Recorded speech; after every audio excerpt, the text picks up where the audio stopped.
मुअज़्ज़ज़ ख़वातीन और हज़रात अस्सलाम वालेकुम। आप देख रहे हैं रेड लाइन न्यूज़ यूएसए और पाकिस्तान से अहम खबरों और तजिए के साथ मैं हूँ शफ़क़त अमीन संधू एडवोकेट। इलेक्शन कमीशन ने एक बड़ा ज़बरदस्त इजलास किया है खैबर पख्तूनख्वा के अंदर। ये खबर आपके साथ शेयर करेंगे। और तुर्की का ज़लज़ला जो है उसमें अमवात की तादाद जो है, डेथ टोल जो है वो बहुत हाई चला गया है, बियॉन्ड एक्सपेक्टेशन। जो है हज़ारों की तादाद जो है ना वो सामने आई है, उस पर बात करेंगे। और जो कुछ इस वक्त इलेक्शंस को डिले करने के लिए निगरान हुकूमतों के बीच में हो रहा है, उसके लिए हाई कोर्ट ने क्या जो है ना वो नोटिस लिया है, ये भी आपको बताएंगे। सबसे पहले तुर्की के बारे में बात करना चाहूँगा।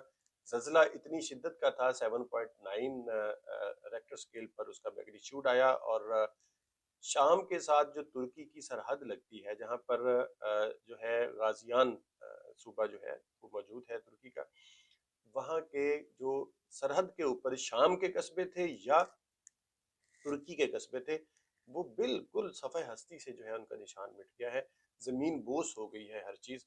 और वो जो एक अंदाज़ा लगाया जा रहा था कि 2000 के करीब लोग जो है वो जाँ भाग हुए होंगे, उनकी तादाद 5000 के करीब जो है वो पहुँच चुकी है। यानी एक कैलकुलेशन जो है वो आ चुकी है। और ज़ख्मियों की तादाद कोई 20 और 21,000 के दरमियान में जो है वो बताई जा रही है। और 1450 अफराद तो शाम के अंदर, यानी 1500 अफराद शाम के अंदर जो है वो जाँ बाग हो चुके हैं। और 2-2,500 मजीद जो है उनकी जख्मियों की भी इतलात हैं। बहुत बड़ा डेथ टोल है, बहुत बड़ा तुर्की की जो इंसानी तारीख है उसके अंदर ये बदतरीन ज़लज़ला था जो आया है। और उसके बाद एक डच जो साइंटिस्ट है, उन्होंने तो आज एक और जो है वो खौफनाक खबर दी है कि उन्होंने ज़मीन के अंदर जो उखाड़ पिछाड़ हो रही है, कुदरत और फितरत की जानब से हो रही है, उसके अंदर उन्होंने बताया है कि बर्रे सगीर पाको हिंद यानी पाकिस्तान और इंडिया के अंदर भी बड़े हौलनाक ज़लज़ले जो है वो मुतवक्के हैं। अल्लाह करीम जो है वो फजल और करम फरमाए। पाकिस्तान ने तुर्की के अपने जो इस्लामी बरादर भाई जो हैं, जो हर गम के मौका पर पाकिस्तान के साथ शाने से शाना जोड़ कर खड़े हुए होते हैं, उनका साथ देने के लिए कदम आगे बढ़ाया है। और अमदादी सरगर्मियाँ, आपको पता है कि पाकिस्तान की फ़ौज इस सिलसिले में दुनिया में बड़ी मशहूर है और बड़ी बड़ी सलाहियत रखती है इस हवाले से। और 2 दस्ते बाकायदा जो हैं वो पाकिस्तान आर्मी के तुर्की पाकिस्तान ने भेजे हैं। और इसके अलावा आज जो कैबिनेट ने मंजूरी दी है वो ये है कि ग्रेड 17 से ग्रेड 22 तक के जो अफसरान हैं उनकी 1 माह की तनख्वाह में से, सॉरी 1 दिन की तनख्वाह जो है वो अतिया की जा रही है। और वज़ीर आज़म पाकिस्तान जो है, पाकिस्तान में होने वाली ऑल पार्टीज कॉन्फ्रेंस जो कि पाकिस्तान में जो है बहुत बड़े दहशतगर्द हमले के मौजू पर थी, उसको भी मौखर करके तो तुर्की के जो है गम में शरीक होने के लिए, अपने इस बरादर मुल्क के इस गम की घड़ी में शरीक होने के लिए जो है वो तुर्की रवाना हो रहे हैं। हम सब की यही दुआ होनी चाहिए कि अल्लाह ताला जो है मुसलमानों ही नहीं, तमाम इंसानियत को जो है वो अपने गैज़ो गज़ब से महफूज रखे। और इन बलाओं से, आफात से, मुसीबतों से तमाम इस धरती के जो है वासियों को अल्लाह ताला अपनी पनाह में रखे। हम बात कर रहे थे कि इलेक्शन की जो है पाकिस्तान के अंदर जो गूंज है उसमें 90 दिन का जो एक फिगर है वो बहुत ज़्यादा अंडर डिस्कशन है। 90 दिन दिए हुए हैं हमें आइन ने कि अगर कोई असम्बली कायम नहीं रहती तो निगरान हुकूमत जो है वो सिर्फ 90 दिन के लिए होती है और उसके अंदर उसने ये इंतखाबात कराने होते हैं। बड़ी तेजी से दिन कम होते जा रहे हैं। 57 दिन चाहिए इलेक्शन कमीशन को, उसके खत के मुताबिक जिन्होंने गवर्नर को लिखा था कि 57 days they need to get prepared for the elections. और अब चूंकि वो 57 दिन बिल्कुल करीब करीब आ रहा है, बाकी के जो 13 दिन थे, 13 और यानी 33 दिन जो होते हैं वो अभी आप देख लीजिए कि करीब करीब वो वक्त आया चाहता है, लेकिन अभी तक इंतखाबात का ऐलान नहीं किया गया है। इस सिलसिले में 2 पेशरफ्त हुई हैं।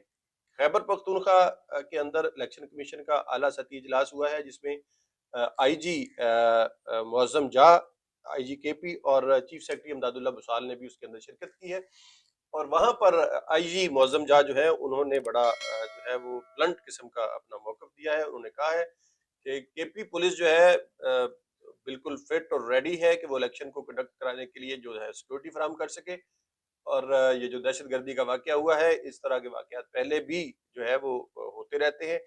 लिहाज़ा केपी पुलिस जो है वो बिल्कुल रेडी है और अब इसके बाद जो है इलेक्शन कमीशन के पास क्या रह जाता है कि केपी पुलिस वो पुलिस है जिन्होंने अपने 100 से ज़्यादा अफसरान और मुलाज़मीन जो हैं, वो इस बम धमाके के अंदर जो है गँवा दिए हैं और वो इस दहशतगर्दी के खिलाफ जो है वो एहतजाज में भी मसरूफ़ है। लेकिन इसके बावजूद जो आईजी केपी हैं वो ये कह रहे हैं कि इंतखाबात कराने में उनकी तरफ से जो है वो कोई सुस्ती ना समझी जाए, वो बिल्कुल राज़ी हैं।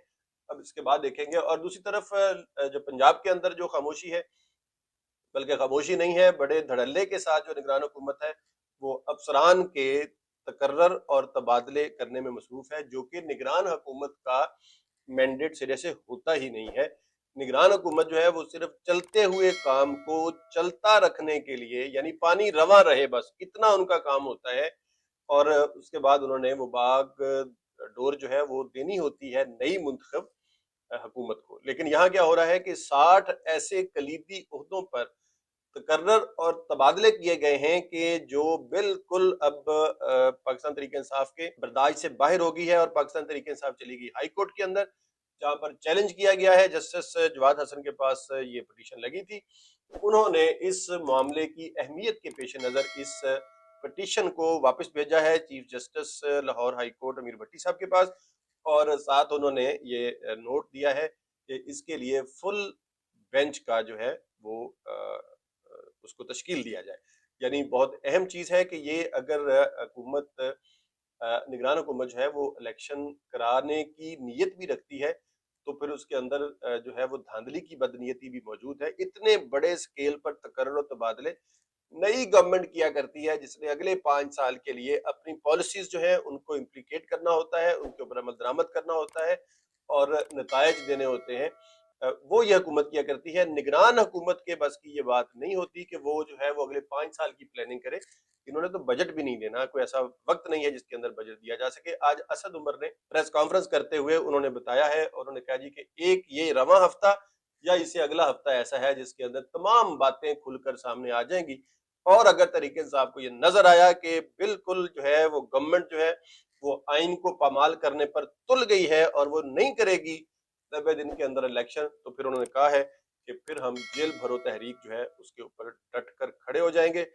उनके लिए जो है वो लिस्टें बन रही हैं, फरिश्तें मुरतब हो रही हैं, वॉलंटियर्स अपने नाम दे रहे हैं और ये फरिश्तें तैयार हो चुकी होंगी तब तक और 1-2 हफ्ते के बाद अब ये सिलसिला फिर शुरू किया जाएगा। उनका कहना था कि हम इन बेबस कर देंगे निगरान हुकूमत को और पीडीएम की हुकूमत को कि वो इंतखाबात की तरफ उन्हें लौटना ही पड़ेगा। अब तक के लिए इतना ही। देखते हैं अगले आने वाले दिनों में क्या अच्छी खबरें जो है वो हमें सुनने को मिल सकती हैं।